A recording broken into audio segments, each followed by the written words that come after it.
അമ്മവാ ഞാനൊരു സത്യം പറയാൻ പോവാണ്. നീ എവിടെ കുറച്ച് ദിവസം? അതൊക്കെ പിന്നെ പറയാം. ഞാനൊരു സത്യം പറയട്ടെ, ഞെട്ടരുത്. ആരോ നല്ലവണ്ണം പെരുമാറിയ പോലെ ഉണ്ടല്ലോ. ഞാനൊരു സത്യം പറയട്ടെ, ഞെട്ടരുത്. അയ്യോ, നിന്നെ ഈ നിലയിലാക്കിയതായിരുന്നു. അമ്മേ, ഞാനൊരു സത്യം പറയട്ടെ അമ്മേ. അയ്യോ, ഇതെന്ത് പറ്റി? ആരോട് പറയാതെ എങ്ങോട്ടാ പോയത്? എല്ലാരും കൂടി ഇങ്ങനെ ചോദിച്ചോണ്ടിരുന്നു. ഞാനങ്ങനെ സത്യം എല്ലാവരും മിണ്ടായിരിക്കേ. അവൻ പറയട്ടെ. ഞെട്ടരുത്. ഞെട്ടില്ല. പക്ഷെ ഞെട്ടും. ഞെട്ടില്ല എന്ന് പറഞ്ഞില്ലേ? ആ ഞെട്ടി ഞെട്ടി. ഇവിടെ ആൽഫി എന്ന് പറഞ്ഞു നടക്കുന്നവൻ ആൽഫി അല്ല, അപ്പക്കുട്ടനാണ്. കുറ്റിപ്പുറത്ത് ഗോവിന്ദൻ നായരുടെ മകൻ ചേരിൽ അപ്പക്കുട്ടൻ നായർ. തെളിവ് തരാം. അപ്പക്കുട്ടന്റെ പെങ്ങൾ സൗദാമിനി, അളിയൻ രവീന്ദ്രൻ നായർ. ഞെട്ടി, എല്ലാവരും ഞെട്ടി. ഞാൻ പറഞ്ഞില്ലേ ഞെട്ടരുത്. ഇതാണോ ഇത്ര വലിയ സത്യം? എന്നാൽ ഞാനൊരു സത്യം പറയാം. അപ്പക്കുട്ടൻ തന്നെയാണ് ആൽഫി.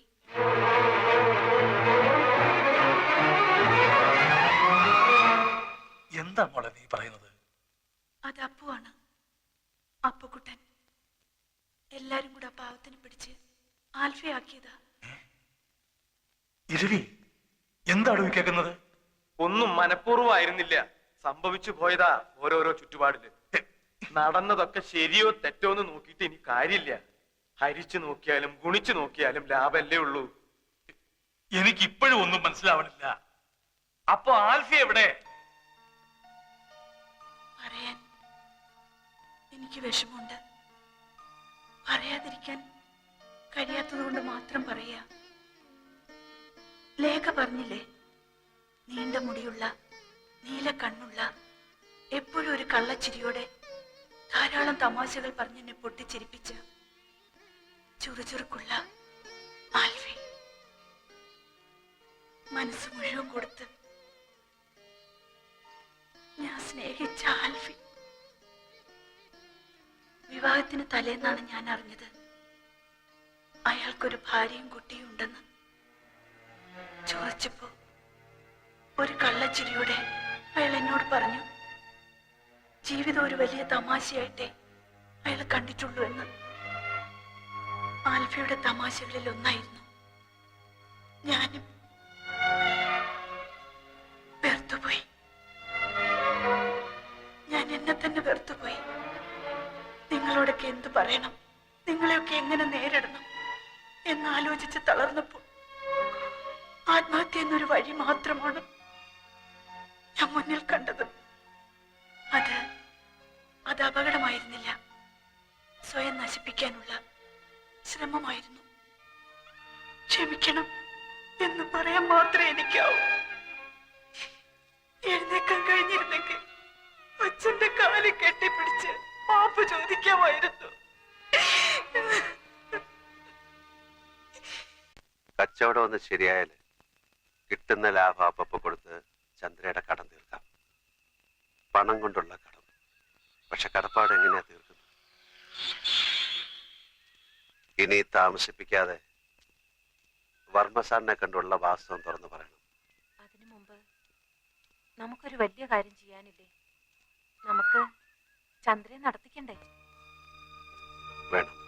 എന്റെ കൂടെ നിൽക്കൂ. തളർന്നു പോയി എന്ന തോന്നൽ ആദ്യം ചന്ദ്രയുടെ മനസ്സിൽ നിന്ന് മായ്ക്കണം. പോകാൻ കഴിയില്ല എന്ന് വിചാരിക്കുന്നിടത്തെല്ലാം കൊണ്ടുപോകണം.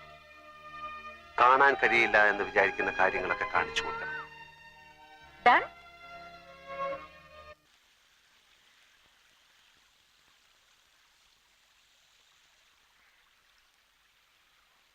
ഒരു കാര്യം സത്യം പറയട്ടെ.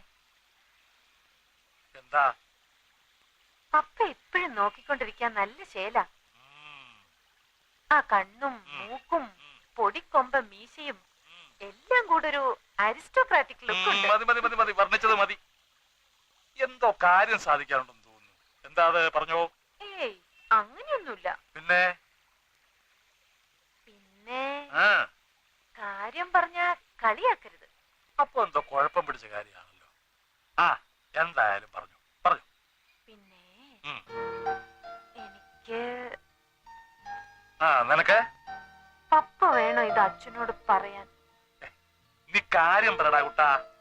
എനിക്ക് ഒരാളെ ഇഷ്ടാ. എന്നെ ആയിരിക്കും. അല്ല. എന്താ? എന്നെ എനിക്ക് ഇഷ്ടല്ലേ? ഇത് ആ ഇഷ്ടമല്ല, ഇത് വേറൊരു ഇഷ്ടാ. നിന്റെ ഇഷ്ടത്തിന്റെ ടൈപ്പൊക്കെ എനിക്ക് മനസ്സിലായി. കിടന്ന് തത്വവും വിത്തവും പറയാതെ നീ കാര്യം പറ. ഏത് വീരശൂര പരാക്രമിയായ എന്റെ കുട്ടന്റെ മനസ്സിൽ ചാടിക്കയറിയത്? പറയട്ടെ. ഉം.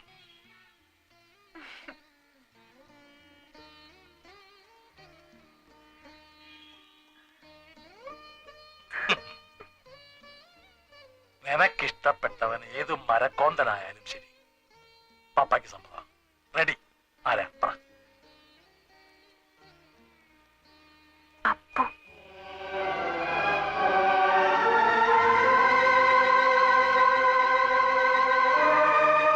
ഇതെങ്ങനെയാ പറയാന്നൊരു കൺഫ്യൂഷനിലായിരുന്നു ഞാൻ.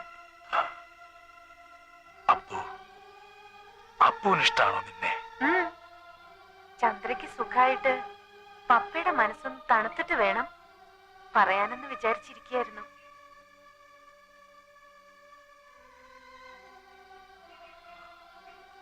ചന്ദ്രയ്ക്കറിയോ നിങ്ങൾ തമ്മിൽ ഇഷ്ടാണെന്ന്? ആർക്കും അറിയില്ല. ആദ്യം എല്ലാ കാര്യവും ഞാൻ പപ്പയോടല്ലേ പറയാ. പപ്പയല്ലേ ഇന്ന് വരെ എന്റെ എല്ലാ ആഗ്രഹവും സാധിച്ചു തന്നിരുന്നത്. ഇനി വേണം ചന്ദ്രയോട് പറയാൻ. എന്നിട്ട് പപ്പയും ചന്ദ്രയും കൂടെ വേണം ഇരവിക്കുട്ടി പിള്ളയുടെ ചെവിയില് ഈ മന്ത്രമോതാൻ. ചന്ദ്രയോട് ഞാൻ പറയട്ടെ? ഇപ്പൊ വേണ്ട. സാധാരണ കാര്യങ്ങൾ തീരുമാനിക്കുന്ന പോലല്ലോ ഇത്. ഇക്കാര്യം ആദ്യം പറയേണ്ടത് നിന്റെ അച്ഛനോടല്ലേ. ഞാൻ ഇരവിയോട് കാണട്ടെ. അവന്റെ മനസ്സിലിപ്പോ എന്താണെന്ന് അറിയണമല്ലോ. എന്നിട്ട് മതി വേറെ ആരോടെങ്കിലും പറയുന്നത്.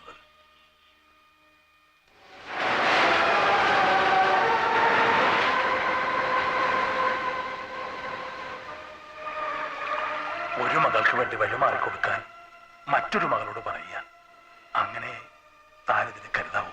എന്നോട് ഇങ്ങനെ പറയണം? ക്രൂരമായ ഒന്നാണ് ഞാൻ ആവശ്യപ്പെടുന്നത്. ഇഷ്ടപ്പെട്ട പുരുഷനെ മറ്റൊരാൾക്ക് വേണ്ടി കൈവിടാൻ, മറക്കാൻ പാപമാണ് ഞാൻ ചെയ്യുന്നത്. എനിക്കറിയാം. പക്ഷേ വേറെ വഴിയില്ല ഇരവി. ഒരു തളർച്ചയിൽ നിന്ന് കര കയറിയതേ ഉള്ളൂ. ഇനി ഒന്നുകൂടെ താങ്ങാനുള്ള ശക്തി എന്റെ മുഖമുണ്ടായെന്ന് വരില്ല. എനിക്കെല്ലാം മനസ്സിലാവുന്നുണ്ട്. ലേഖയോട് പറയാനുള്ള മനസ്സ്, ധൈര്യം ഒന്നും എനിക്കില്ല. ഉണ്ടെങ്കിലും ഞാൻ അതിന് അനുവദിക്കില്ല.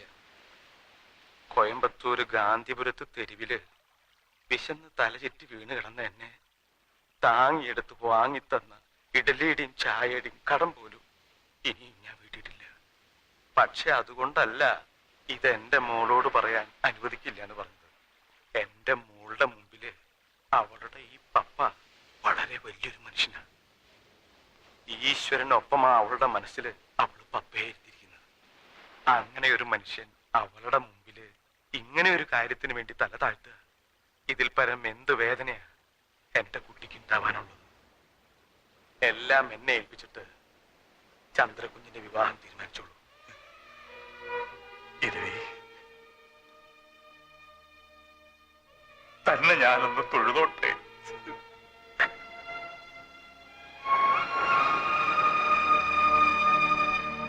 എനിക്ക് എന്റേതെന്ന് പറയാൻ നീ മാത്രമേ ഉള്ളൂ. ഒരു കളിവാക്ക് പോലും പറഞ്ഞ് നിന്നെ ഞാൻ ഇതുവരെ നോവിച്ചിട്ടില്ല. പക്ഷേ ഇപ്പൊ എനിക്കത് പറഞ്ഞേ തീരൂ. മോളെല്ലാം മറക്കണം. എല്ലാം ഞാൻ അവരോട് കൈ നീട്ടി വാങ്ങിയിട്ടേ ഉള്ളൂ.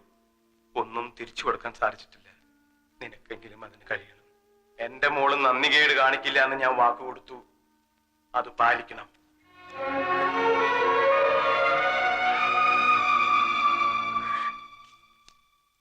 എന്തായത്? പറയാൻ കഴിയില്ലെങ്കിലൊന്ന് ഭയന്ന എഴുതാനിരുന്നത്. കുറെ എഴുതി ചുരുട്ടിക്കൂട്ടി കീറിക്കളഞ്ഞു. ഒരിക്കലേറ്റ മുറിവിന്റെ പാടുകൾ മാഞ്ഞതേയുള്ളൂ.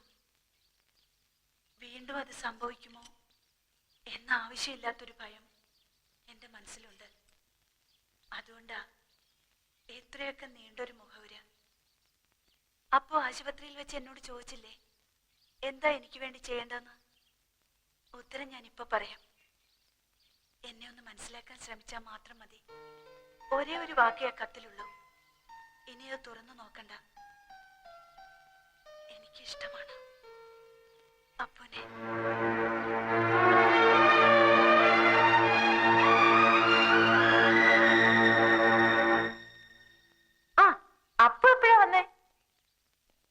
എനിക്കൊരു കാര്യം പറയാനുണ്ട്.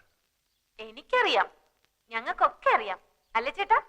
അപ്പു, അളിയനും പെങ്ങളും ഞങ്ങളും എല്ലാം കൂടി കാര്യങ്ങളെല്ലാം നീക്കി തുടങ്ങി. അമ്മാവൻ അപ്പുന്റെ അച്ഛന് കത്തെഴുതിയിട്ടുണ്ട്. എന്നോടൊന്നും പറഞ്ഞില്ല. ഇനി എന്തിനാ പറയുന്നത്? പെണ്ണിനും ചെക്കനും ഇഷ്ടായ സ്ഥിതിക്ക് ബാക്കി കാര്യങ്ങളൊക്കെ ചെയ്യേണ്ട കുടുംബക്കാരാ. ചന്ദ്രയ്ക്ക് 1000 നാവാ അപ്പുനെ കുറിച്ച് പറയുമ്പോ. She's thrilled. അപ്പുക്കുട്ട തൊപ്പിക്കാരാ, എപ്പ കല്യാണം? മകരമാസത്തിൽ പേര് കെട്ടിയിട്ട് അപ്പ കല്യാണം. അയ്യേ തന്റെ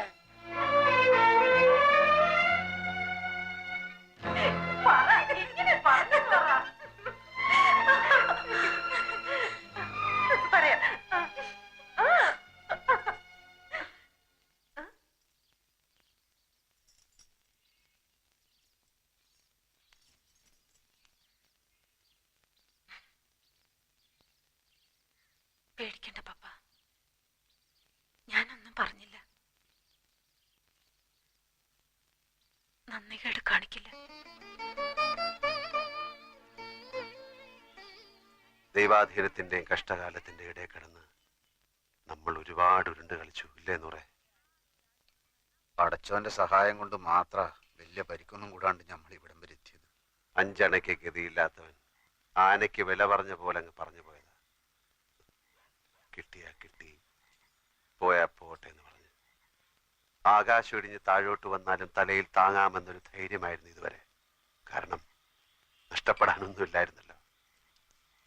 പക്ഷെ ഇപ്പോ എന്തൊക്കെയോ നഷ്ടപ്പെടാനുണ്ട് എന്നൊരു തോന്നൽ. വലിയ മിടുക്കനാണെന്ന് ചിലപ്പോഴൊക്കെ ഞാൻ സ്വയം കരുതിയിരുന്നു. പക്ഷെ ഇപ്പം മനസ്സിലായി, നമുക്ക് നിയന്ത്രണമില്ലാത്ത ചിലതൊക്കെ നമ്മളിൽ തന്നെ ഉണ്ടെന്ന്. അവിടെ ബുദ്ധിക്കും സൂത്രത്തിനും ഒന്നും സ്ഥാനമില്ല. നമ്മുടെയൊക്കെ മനസ്സിന്റെ കാര്യമാണ് ഞാൻ പറയുന്നത്. പുള്ളിച്ചുകളികൾക്കിടയിൽ അറിയാതെയും പറയാതെയും എങ്ങനെയോ ഇഷ്ടപ്പെട്ടു പോയതാണ് ലേഖയെ. ഒരു നുണയിൽ നിന്ന് രക്ഷപ്പെടാൻ മറ്റൊരു നുണ പറഞ്ഞ് ഒടുവിൽ ഊരാക്കുടുക്കായപ്പോൾ ഒരു ജീവശ്വാസം തന്നവളാണ് ചന്ദ്ര. ആർക്ക് നേരെ ഞാൻ കണ്ണടയ്ക്കുക? ആരോടെ ഞാൻ ഇനിയും കള്ളം പറയാ? എനിക്കറിയില്ല. ഒരു തീരുമാനം എടുക്കാൻ കഴിയുന്നില്ല. പക്ഷെ എന്നും എല്ലാരെയും സന്തോഷിപ്പിച്ചുകൊണ്ട്, എന്നൊന്നും സ്വയം ചതിച്ചുകൊണ്ട് ആർക്കും ജീവിക്കാൻ കഴിയില്ലല്ലോ. എനിക്കും അതിന് കഴിയില്ല.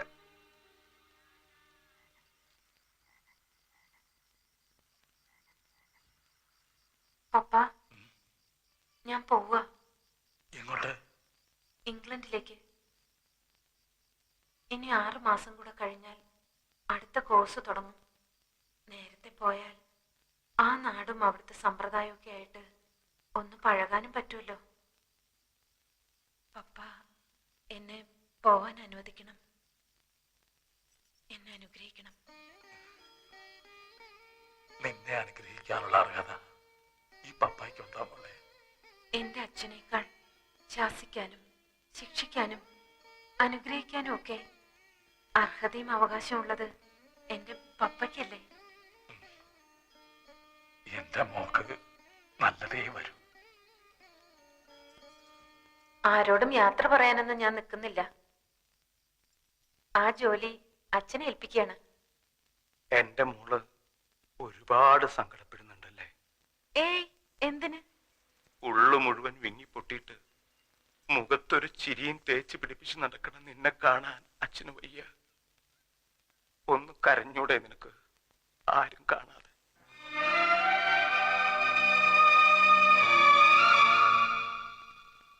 അപ്പുവിന്റെ അച്ഛനുമായി അനിയൻ സംസാരിച്ചു. നിശ്ചയം നടത്തിക്കൊള്ളാനാ പറഞ്ഞത്. പെങ്ങളും അളിയനും ബന്ധുക്കളായിട്ട് ഇവിടെ ഉണ്ടല്ലോ. വിവാഹം മാത്രം നാട്ടിൽ വെച്ച് മതി എന്ന് പറഞ്ഞു. മറ്റന്നാൾ കാലത്ത് 9 മണിക്കാണ് സമയം കുറിച്ച് തന്നിരിക്കുന്നത്. ഇതാ എനിക്കിഷ്ടായത്. ചന്ദ്രയ്ക്ക് നന്നായി ചേരും. ഇതാ കുറെ കൂടി നല്ലത്. ചന്ദ്ര ഏത് സാരി കൊടുക്കുന്നേ? ഞാനല്ല അതൊന്നും തീരുമാനിക്കുന്നത്, ലേഖയാണ്. അവള് തീരുമാനിക്കണം ഞാൻ എന്തണിയണം, എന്ത് ഉടുക്കണമെന്ന്. അവളോട് ചോദിക്കട്ടെ. ഇവളെവിടെ?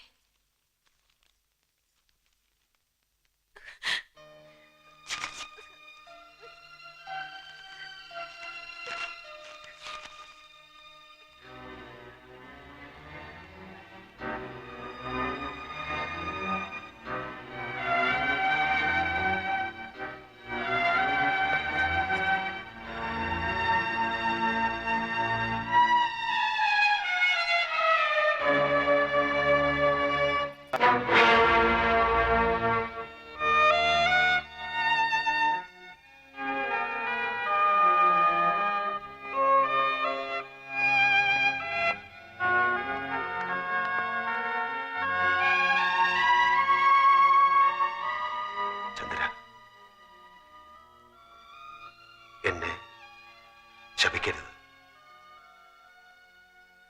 എനിക്ക് വേണ്ട, മതി. ഞാൻ അങ്ങോട്ട് വരികയായിരുന്നു. ഇനിയൊന്നും എന്നോട് പറയരുത്.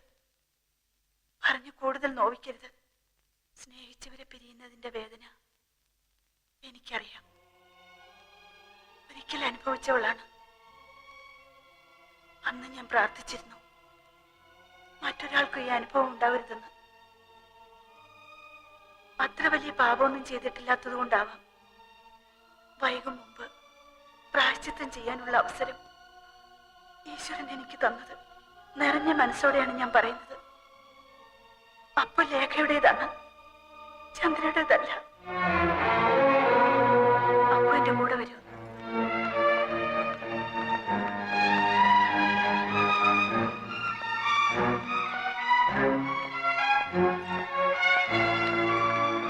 ലേഖയുടെ അവള് പോയി. എവിടേക്ക്? അതൊന്നും എന്നോട് ചോദിക്കരുത്, ഞാൻ പറയില്ല. യാത്ര ചോദിക്കാനുള്ള ധൈര്യം ഇല്ലാതിരുന്നുകൊണ്ട് എല്ലാവർക്കും ഇങ്ങനെ ഓരോ കുറിപ്പ് എന്നെ ഏൽപ്പിച്ചിട്ട് അവള് പോയി.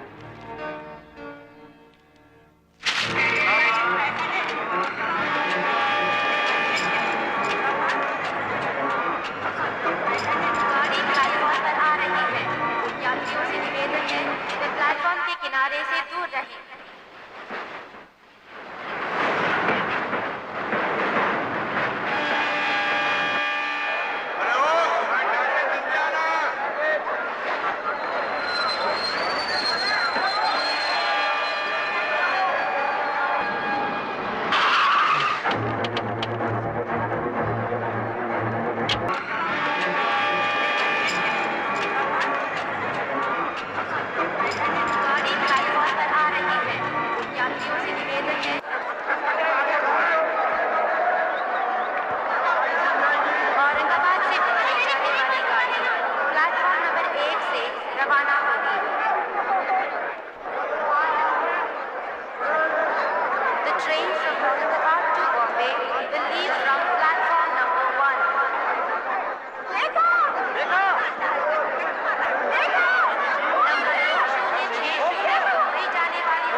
अरे सुनो, तुम एक दूसरे से कहोगे और सफेद टी शर्ट पहनी हुई लड़की ये आदमी कह रहा है कि इस गाड़ी से ना जाए।